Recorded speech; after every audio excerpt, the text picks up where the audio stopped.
Parents abandoned me at 17, spread lies, left a note saying, "You'll figure it out," then showed up like nothing happened. Yeah, I figured it out so well that the judge gave them a reality check. With handcuffs. Hey Reddit, from where do I start? Lowell, family left me alone and now they wanted to talk. I need you to grab some popcorn and enjoy. I grew up in a pretty average neighborhood, the kind with mailboxes all lined up the same and kids riding bikes till the streetlights came on. From the outside, we probably looked normal. Two parents, two kids, small house with a patchy lawn out front. But inside, it was always obvious who the favorite was. My older brother Kai could do no wrong. Straight up golden child treatment. Like when he got his driver's license at 16, my dad, Victor, handed him the keys to the family's old sedan and said, "Don't scratch her up, champ," grinning ear to ear. 2 months later, Kai sideswiped a mailbox. My dad laughed, slapped him on the back, said, "First dent's out of the way." Same year, I brought home a certificate for winning the regional math contest. My mom, Marla, glanced at it, nodded, and asked if I'd cleaned my room yet. That was the whole reaction. So yeah, favoritism was kind of the family hobby. When I was 17, the Tuesday everything happened started like any other. I'd just finished a shift at the car wash, riding home on my beat-up bike with my backpack sliding off my shoulder. Sun was going down, sky all orange and purple. I was thinking about leftover spaghetti in the fridge, but when I got to the house, something felt wrong before I even went inside. No car in the driveway, curtains gone from the windows. I pushed the door open. The place was stripped. Furniture, gone. TV, gone. Even the picture frames off the walls. It looked like the ending scene of a rental ad. On the kitchen counter sat a single sticky note. 5 words, written in my mom's sharp, slanted handwriting. "You'll figure it out, Ronan." That was it. No phone number, no love, Mom, no explanation. I stood there for a minute, thinking maybe there was more in my room. Nope. My bed frame, mattress, even my blanket were gone. Closet cleaned out except for a broken hanger on the floor. Checked the bathroom. They'd taken the shower curtain too. Who takes a shower curtain? I called Kai first. Straight to voicemail. Then I tried my mom. Phone rang twice before going dead like it had been shut off. The fridge was still running, humming like nothing happened. But inside was just 1 bottle of ketchup and a half-empty jar of pickles. Next morning, I tracked down Mr. Keen, our landlord. Old guy, lived 2 houses over. He opened the door, gave me this look like he already knew something I didn't. "They told me you were staying behind," he said. "Who told you that?" I asked. "Your parents. Said you had friends to stay with. Canceled the lease. Place is supposed to be empty by Friday." So not only had they left, but they told people it was my idea. Like I was the rebellious kid who just didn't want to come along. I had $186 in my wallet, no bank account in my own name, and no birth certificate because my parents always kept the important papers in their bedroom closet, which was now somewhere 2 states away. By Thursday, I found the cheapest storage unit in town. I bought a padlock from the gas station and tossed everything I owned inside. A trash bag of clothes, a box of school notebooks, and a toothbrush. That was my whole life packed into a concrete box. First night, I slept on the floor. Hoodie for a pillow, backpack under my legs, so nobody could grab it if they broke in. Every sound echoed. Second day, I hit the public library to use their computers. Searched how to get an ID without parents. Got a list of government websites I couldn't access because I had no documents. Checked the job boards instead. Most places wanted online applications, so I typed up the shortest resume ever. Ronan Vale, 17. Reliable, night shifts preferred. Before leaving, I spotted a card pinned to the bulletin board between a guitar lesson flyer and a lost cat poster. Warehouse night shift. Cash. Back entrance. Ask for Jax. I took it. That evening, I rode 3 miles to the address. Place looked like it hadn't seen paint in 10 years. Loading bay door open, smell of cardboard and motor oil drifting out. Inside, a big guy was stacking boxes onto a pallet, like they weighed nothing. "You Jax?" I asked. He glanced over. "You Ronan?" "Yeah." "Ever drive a forklift?" "No." "Ever fall asleep standing up?" "No." "Great," he said. "You start tonight. $10 an hour, cash, no questions asked." The work was heavy but simple. Load, stack, repeat. I kept at it till 3 a.m. because the alternative was the storage unit floor. By Saturday, I had enough for a prepaid phone and a jar of peanut butter from the dollar store. Breakfast, lunch, and dinner, problem solved. That night, I was pedaling back to the storage lot when I saw it. A car parked across the street. No lights, engine off. I stopped. Watched. 5 minutes. 10. It didn't move. Neither did I. Finally, a car 2 blocks down came around the corner, and its headlights swept across the street. The parked car's engine coughed to life, and it rolled off slow, like it had all the time in the world. I kept watching till it turned out of sight. Could have been nothing. Could have been somebody waiting for a friend. But my gut said otherwise. I unlocked my unit, slipped inside, and dropped the padlock in place. Sat on the floor, back against the wall, listening. Nothing but the buzzing light outside. After a while, I lay down on my hoodie and told myself I'd figure it out tomorrow. I always did. Next evening, I showed up early at the warehouse. Jax was tossing a pallet jack around like it owed him money. "You look like hell," he said. "Storage unit floor isn't exactly a sleep number bed," I said. He smirked. "Don't snore too loud tonight. Boss hates it." "Boss?" "Yeah, me," he said, deadpan, then grinned. "Welcome to the team." That was Jax. Sarcastic about 90% of the time, serious the other 10, and you never knew which was which until later. Work was steady. Boxes in, boxes out. Around midnight, he waved me over to a folding table near the loading bay door. Pushed a plastic water bottle toward me. "So, you got family here?" he asked. "Not anymore." He didn't blink. "They bail or you run?" "They left," I said. He nodded like that explained everything. We worked till 3. My hands were blistered, back screaming, but cash was cash. Jax peeled off 6 tens from a wad in his pocket.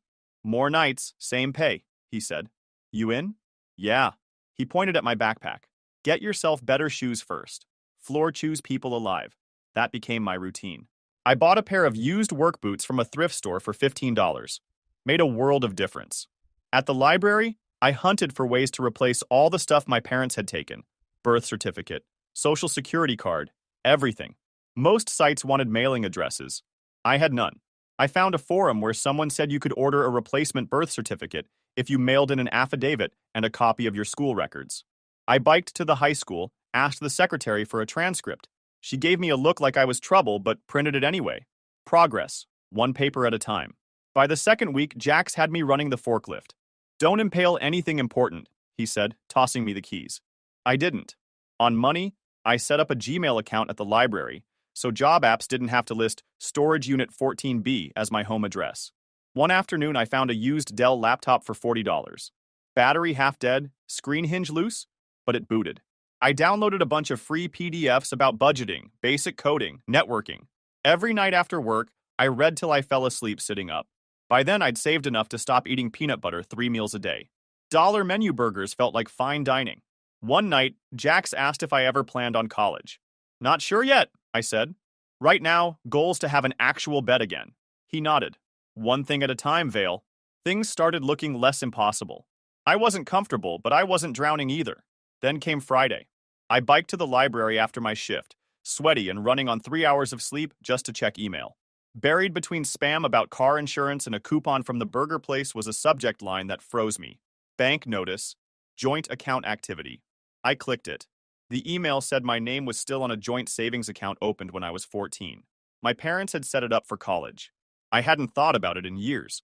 The balance showed $42.17. Transaction history showed a withdrawal for nearly $3,000 the week after they left. I stared at the screen, jaw tight. My name on the account, money gone, and I knew exactly how that would play when they told the story later. Ronan the runaway, Ronan the thief. It was classic Victor and Marla. Mess you up, then blame you for bleeding. That evening, I showed the email to Jax while we unloaded a shipment of brake pads. "They took it?" he asked. "Yeah, $3,000. Under your name?" "Yep." He shook his head, tossed a box onto the pallet. "Family of the year, man." I didn't answer. My brain was already spinning through what this meant. Documents gone. Money gone. Reputation next, probably. Jax noticed. "You look like you're planning something." "I'm planning to not let them own me anymore," I said. He cracked a grin. "Now we're talking." Saturday night, the car was back. But this time, when I rolled up on my bike, it started and drove away slow. Like it wanted me to know it was there. That wasn't random. I didn't need a detective badge to figure that out. Somebody was watching, and I had a decent guess who. The parents always worked like that. Start with silence, then build the story their way. By the time you find out, half the neighborhood already believes their version. I could already hear it. Ronan went off the rails after we left, stole from us, broke contact. Yeah, right. Sunday morning, I took my cash envelope from the storage unit, counted out exactly $200, and biked to the pawn shop on 5th. Picked up a used Nintendo Switch with 2 games, Mario Kart and Zelda Breath of the Wild. I only bought it after saving my first month's rent and ID fees. Set it up in the corner of the storage unit on my busted laptop stand. Manager never checked the hall outlets, so I ran a cord when nobody was looking. Not exactly legal, but cheaper than a generator. Small things like that kept my head straight. That week at the warehouse, Jax taught me how to read freight tags so I didn't stack the wrong stuff together. "You keep learning like this," he said one night, "you'll be running your own gig before you hit 20. "Yeah," I said. "That's the plan." Because by now it was the plan. I wasn't going to do night shifts forever. I wanted out of the storage unit, out of this cash under the table life. So I started picking up side jobs from flyers at the library, installing cheap security cams for small shops, fixing Wi-Fi for people who didn't know a router from a microwave, basic laptop cleanups. Stuff nobody wanted to pay Geek Squad prices for. Next day, I put some cash toward a prepaid hotspot and a domain name, vailops.net. Bought one of those Visa gift cards from the gas station. Registrars don't care as long as it clears. No questions, no ID. My company. Looked barely legit but better than scribbled phone numbers on scrap paper. Every night I watched YouTube tutorials on networking, spreadsheets, cheap alarm systems, anything I could find. No course fees, no fancy software. Just me, the laptop, and free Wi-Fi at the library until closing time. Friday afternoon, I checked the email tied to my new website. First message wasn't about cameras or routers. Subject line, "You're still our son, M." I stared at it for a minute, then opened it. Mom. Acting like nothing happened. A couple lines about family sticking together. Nothing about disappearing. Nothing about the joint account they drained. An hour later, another email came in. From my brother Kai. "Hey bro, we should talk. Family's been through a lot. Maybe we can fix things." I didn't answer either one. Instead, I bought myself a proper chair from a thrift shop for the storage unit. Folding metal thing, paint peeling, cost $5. But it meant I didn't have to sit on the concrete eating noodles anymore. Saturday night after my shift, I swung by a used electronics store and grabbed a $20 Bluetooth speaker. Hooked it to my laptop, blasted some old rock songs while I worked on a budget spreadsheet for my side jobs. Money in, money out. Rent goal. Food goal. Replacement. ID fees. Watching the numbers stack up felt better than any pep talk.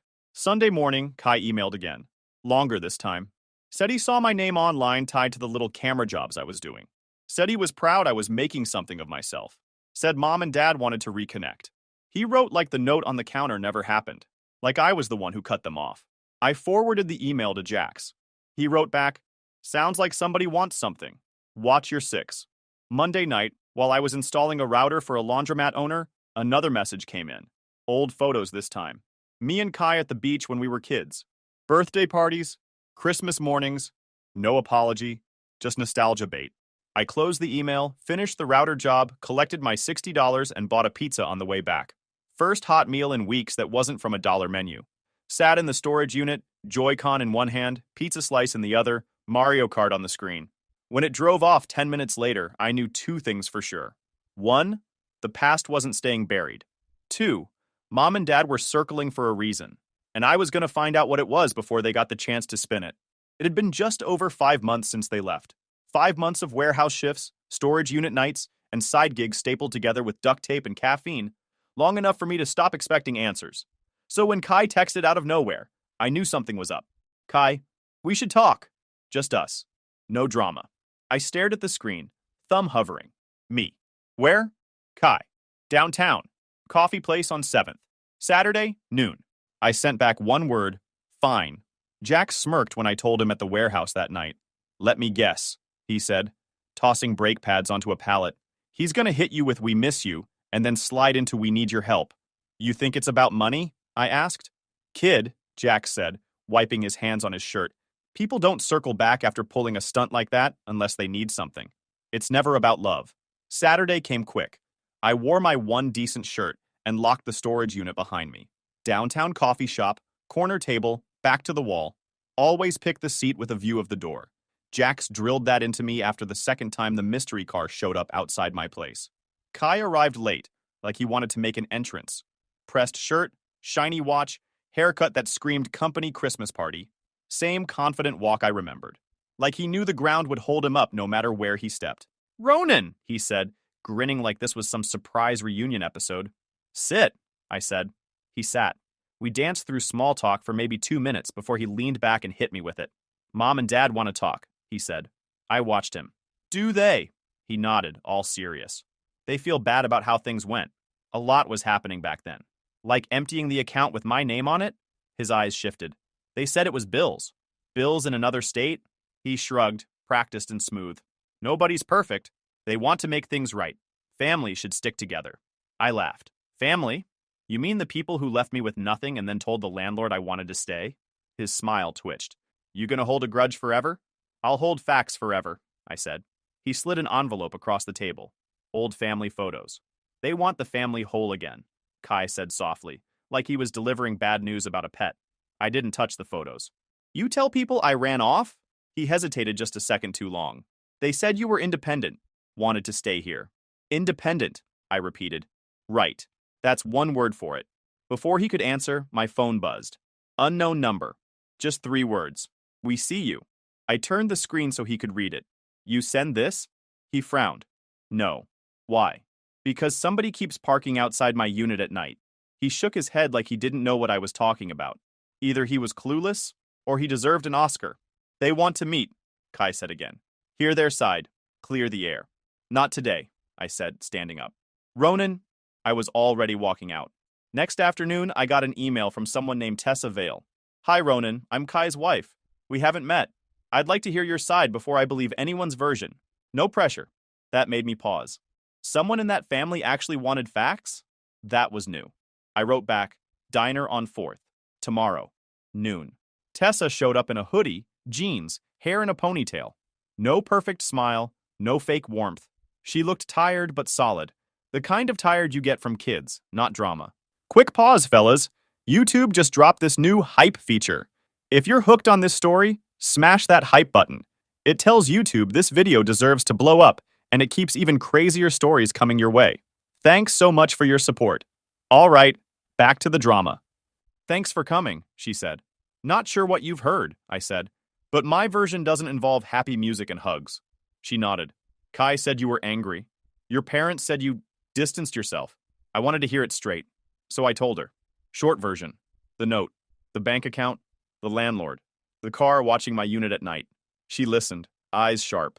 "Yeah," she said finally. "Your mom posts on Facebook like you ran off and broke her heart. Says they spent months trying to find you." I laughed. Couldn't help it. "Sure," I said, looking real hard from 2 states away with 0 calls. Tessa tapped the table. "Do you want contact with them?" "Not on their terms," I said. She studied me, then wrote her number on a napkin. "If anything weird happens, call me. I've got 2 kids in that house." I like knowing the truth. That night, I biked back to the unit. Jax was waiting, leaning against the door, chewing sunflower seeds like he had all night. "So," he said. "They want a family reunion," I told him. He snorted. "Yeah, bet they do." I flipped through the photos Kai gave me. All smiles, Christmas trees, birthday cakes. Cropped perfect, so nobody could see the cracks just outside the frame. Behind the last photo was a note in my dad's handwriting. "We can fix this. Come home." Jax read it over my shoulder. "Funny word, home," he said, spitting a shell. "Usually requires you not abandoning people first." That night, the car followed me for 7 blocks before peeling off. This wasn't about family anymore. This was about control. And if they wanted a war, fine. I wasn't 17 with a backpack and peanut butter sandwiches anymore. I had work, cash, gear, and one very sarcastic warehouse buddy who didn't scare easy. First thing I did was upgrade my unit. Not the size, still couldn't afford that, but the defenses. Picked up a 4-camera kit off Craigslist for $80. Spent the night mounting them to the corners with brackets stolen from a busted shelf behind the laundromat. Jax helped run the wires. "You expecting ninjas?" he asked, holding the ladder steady. "Expecting family," I said. "Same thing," he muttered. By midnight, we had a live feed running to my laptop.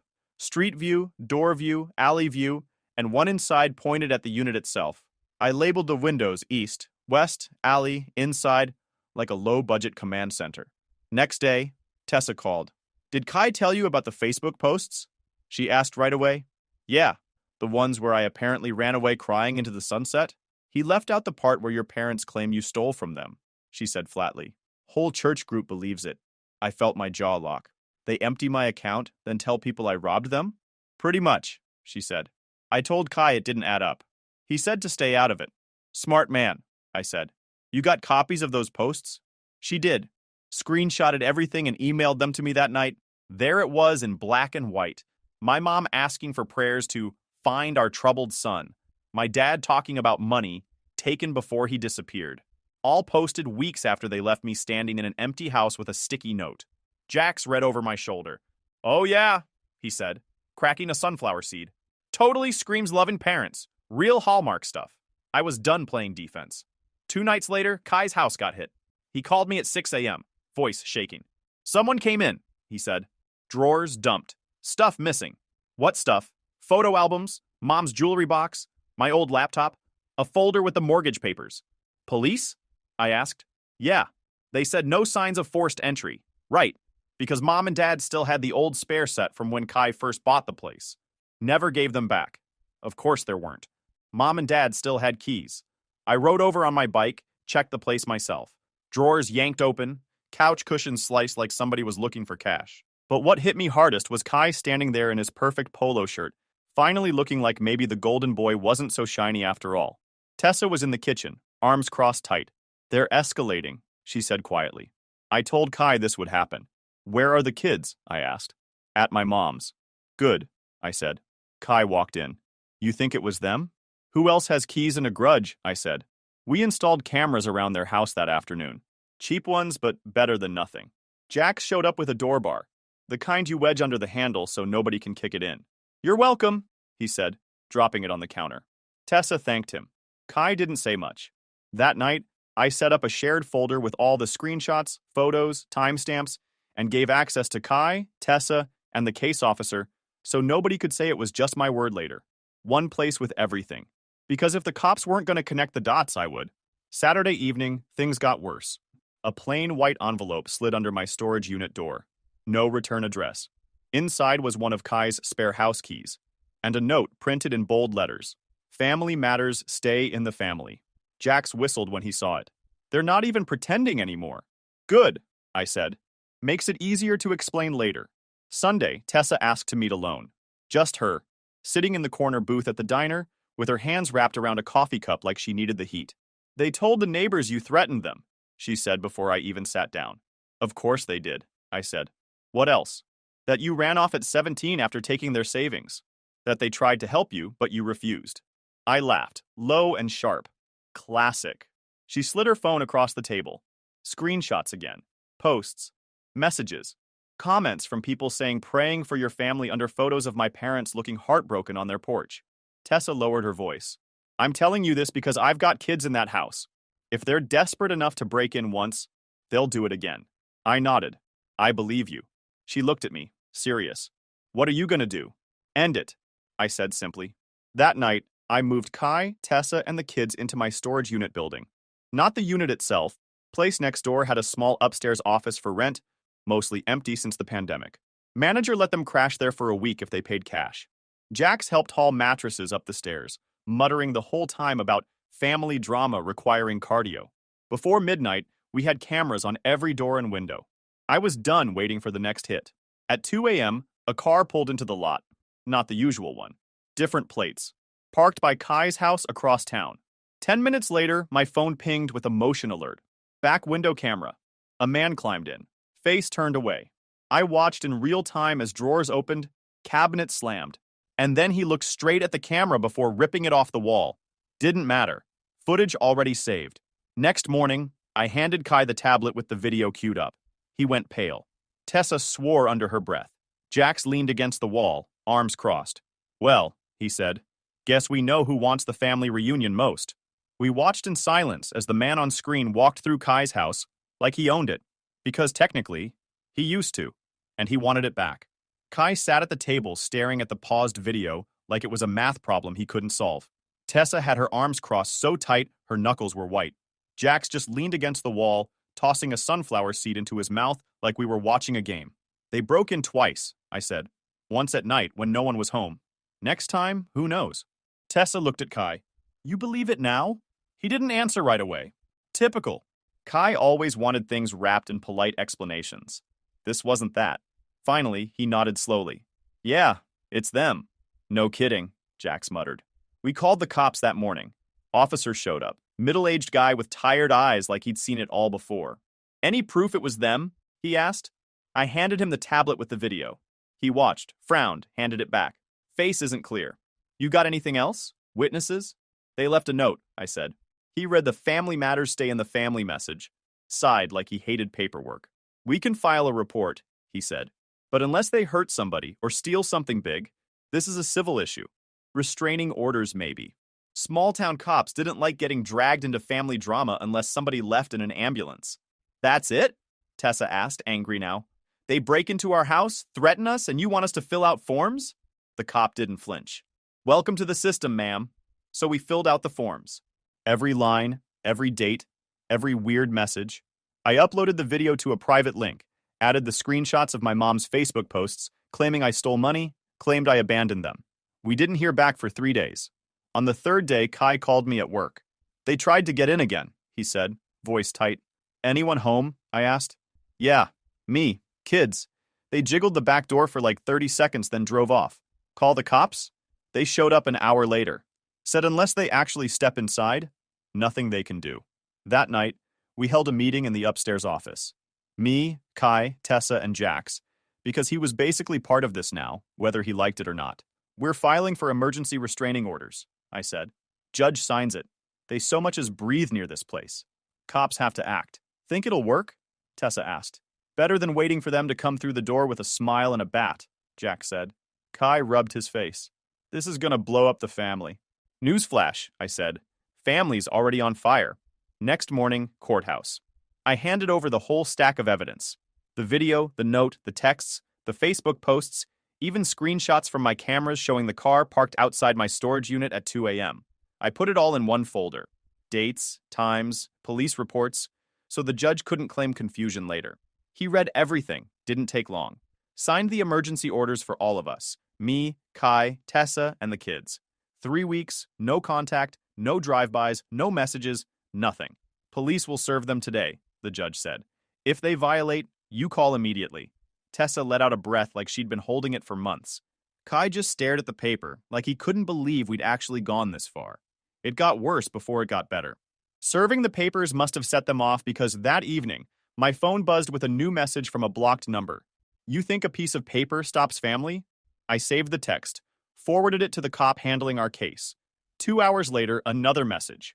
You turned your brother against us. You'll regret this. This one I sent to the judge's clerk with the timestamp. The real consequence came the next night. We were eating takeout in the upstairs office. Me, Kai, Tessa, the kids watching cartoons on my laptop, when tires screeched outside. A rock came through the front window. Glass everywhere. Kids screaming. By the time we ran to the door, the car was gone. Police came, took pictures, wrote another report. With the restraining order in place and the threats saved, they finally treated it like more than a family squabble. Judge will extend the order, the officer said. Might even add stalking charges if this keeps up. Tessa was shaking as she swept glass off the floor. Kai just sat in a chair, head in his hands. Jax looked at me. Told you paper only works if someone enforces it. The next morning, I went back to the courthouse alone. Handed over the new report, the texts, the video stills of the car speeding away. Judge signed the extended order for 6 months this time. They were officially cut off. Violation meant immediate arrest. That night was the first time in weeks the car didn't come by. Kai kept looking out the window like he didn't trust it. Tessa stayed quiet, holding the kids close. They'll try something else, Jax said. People like that don't quit. They just change tactics. He was right, because the next morning my phone buzzed again. Unknown number. Lawyers can't stop family. We're coming to talk. That was the text.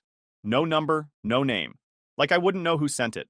I showed it to Jax while we loaded a truck at the warehouse. He read it, snorted, and tossed a box onto the pallet. Cool. Maybe ask if they want coffee with their felony.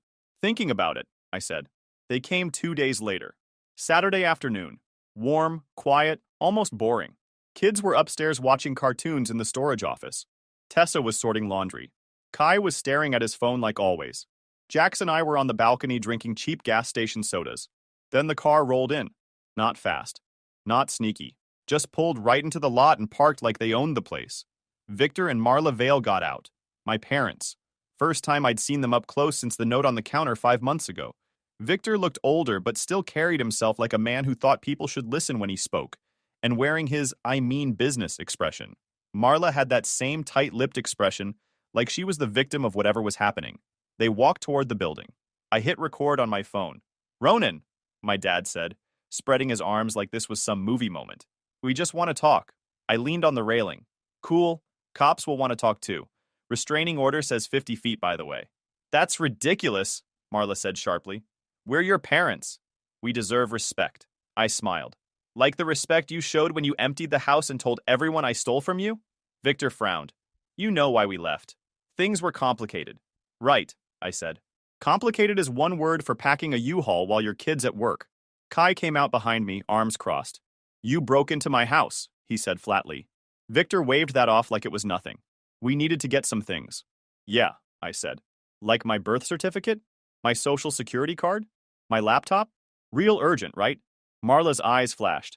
"We took what belonged to us." I laughed. Couldn't help it. "That's funny. You mean the bank account in my name you drained? The neighbors you told I ran off? The cops you made waste paperwork on your little rock-throwing hobby?" "We are your family," Victor snapped. "Family takes care of each other." "Cool," I said. "Where was that energy when I was sleeping on a concrete floor eating peanut butter for dinner?" They didn't like that. Victor's jaw tightened. "You've turned your brother against us. We saw those court papers. Do you have any idea how embarrassing this is for us?" I tilted my head. "Embarrassing? That the neighbors might find out you left a 17-year-old with nothing but a sticky note? Or that Facebook might delete your little missing son posts when they see the police reports?" Marla pointed a finger at me. "We made mistakes, but you're blowing this out of proportion. We wanted space. We thought you'd figure things out." "Oh, I did," I said. "Figured out how to hold 2 jobs, buy my own gear, and pay for cameras to catch you breaking the law. Real character-building stuff. Thanks for the life lessons." Jax cracked open his soda, loud in the silence. "Pretty sure this conversation is over," he said casually. "Cops should be here any minute." Victor took a step forward. "We're not leaving until you hear us out." "Wrong again," I said, holding up my phone so they could see the red recording dot. "You're leaving when the squad car gets here. And you're gonna smile for the camera, because this video's going straight to the judge who signed that restraining order." Marla's voice went shrill. "We are your parents. We gave you life." I leaned on the railing, calm. "Yeah. And then you tried to wreck it. So now we're even." She actually gasped like I'd slapped her. Victor shook his head in disbelief. "You're really doing this? To your own family?" I counted on my fingers. Let's see. Left me homeless? Lied to everyone? Broke into Kai's house? Threw a rock through a window with kids inside? Yeah, I'm really doing this. That's when the police car rolled in. Officer stepped out. Same guy from before.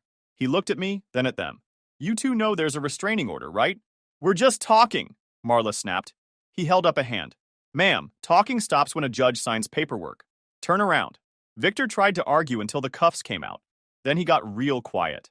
Marla started yelling about respect, about ungrateful children, about how we'd regret this. "Add that to the report," I told the officer. "She likes sending threats. Might as well save time." Kids watched from the upstairs window as the car pulled away with Victor and Marla inside. Tessa stood behind them, hand on their shoulders, saying nothing. Kai sat down on the balcony like somebody let the air out of him. Jax tossed another sunflower seed into his mouth. "Well," he said, "that was fun." I put my phone down. They'll be out in a day, maybe less. But next time they even text, it's straight to the judge. Kai nodded slowly. "You think they'll stop?" I looked at the empty parking lot, thought about the note, the break-ins, the rock through the window. "Yeah," I said finally. Because for the first time, it's not just our word against theirs. It's proof. And people like them? They only play tough when they can rewrite the story. 2 weeks later, the restraining order got extended to a full year. The judge cited the video, the texts, the threats, the break-ins, called it a pattern of harassment. Victor and Marla didn't show up to fight it. Guess even they knew when the game was over.